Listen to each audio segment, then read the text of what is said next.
अस्सलाम वालेकुम, welcome back to my new vlog. So आज है सेकंड सहरी और अभी टाइम हो रहा है कुछ 3 के करीब। सो फिर हमें वापसी टाइम जो हो जाता है सहरी का, तो इसमें हमें किचन में जाके सहरी की तैयारियां कंप्लीट करनी होती हैं।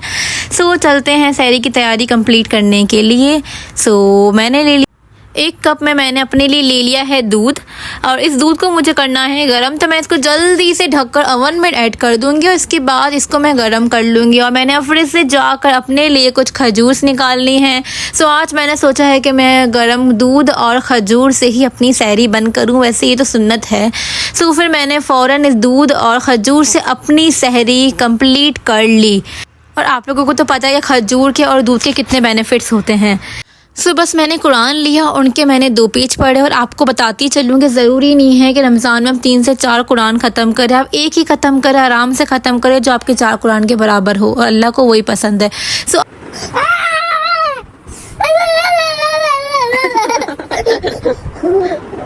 सहरी तक मेरा छोटा वाला बेटा मेरे साथ जाग ही रहा होता है और मेरा बड़ा बेटा अपने रूटीन के हिसाब से सो जाता है। सो बस फजर की अजान में कुछ ही देर रह गए थे, शायद कुछ 10 मिनट्स रह गई थी और सहरी बंद करनी थी। सो मैंने जल्दी से पानी लिया और अपनी सहरी को मैंने फ़ौरन कंप्लीट किया। सो ये मेरा छोटा वाला बेटा तो मेरे साथ जाग ही रहा होता है। मैं ख़ुद भी जगा रही होती हूँ इन्हें, क्योंकि इनकी स्कूल्स नहीं होती ताकि ये मेरे साथ ही सोएं। मुझे तो मेरे बच्चे की स्कूल तक के लिए जागना पड़ता है। अगर मैं सो जाऊं तो मेरे बच्चे की स्कूल निकल जाए। और आज तो हैट्रिक कर दी थी उमर साहब ने, वो भी स्टिल जाग ही रहे थे। सो बस सुफियान की वैन नीचे आ गई थी, तो मैंने सुफियान को जल्दी से अल्लाह हाफिज़ कहा और सुफियान स्कूल के लिए निकल गए। सो अगले दिन की सुबह बहुत प्यारी थी और आज भी कुछ 2 बज रहे थे। सहर की नमाज़ सब कुछ मैंने पढ़कर मेरे बच्चों का वेट कर रही थी कि जल्दी से सुफियान स्कूल से आ जाएं, तो फिर मैं उनका खाना जो है मैंने रेडी करके रखा है वो मैंने खिला दूं। सो मैंने रात को मेड को सब कुछ समझा दिया था पुलाव किस तरीके से बच्चे के लिए बनाना है, तो उसने बहुत अच्छे तरीके से बच्चों के लिए पुलाव बना कर रखा था। अगर आपको एक अच्छी मेड मिल जाए तो ये भी किसी ब्लेसिंग से कम नहीं है। सो इफ्तारी की तैयारी स्टार्ट हो चुकी थी, क्योंकि हम लोग सामान निकाल के रख लेते हैं क्योंकि सामान फ्रीज़ होता है तो थोड़ा सॉफ्ट हो जाए। और बच्चों को मैंने दोपहर का खाना खिलाया, पुलाव मैंने इनको कंप्लीट करवाया। इसके बाद असर की अजान का वक्त हो गया, तो असर की नमाज़ पढ़ने के बाद मैंने पढ़ी तस्बीह। अल्लाह का जिक्र करना चाहिए और मेरी आदत है कि मैं असर के बाद सूरह कौसर की तस्बीह ज़रूर पढ़ती हूँ, और पढ़ना बहुत अच्छी बात है। बहुत सारे काम मुश्किलात सब कुछ हल हो जाती हैं। सो मगरिब का बस अजान का वेट हो रहा था, बच्चे यहाँ कुछ प्ले कर रहे थे। टाइम तो निकालना होता है, बेचारे बच्चे कहाँ जाएं। सो बज गए थे 6।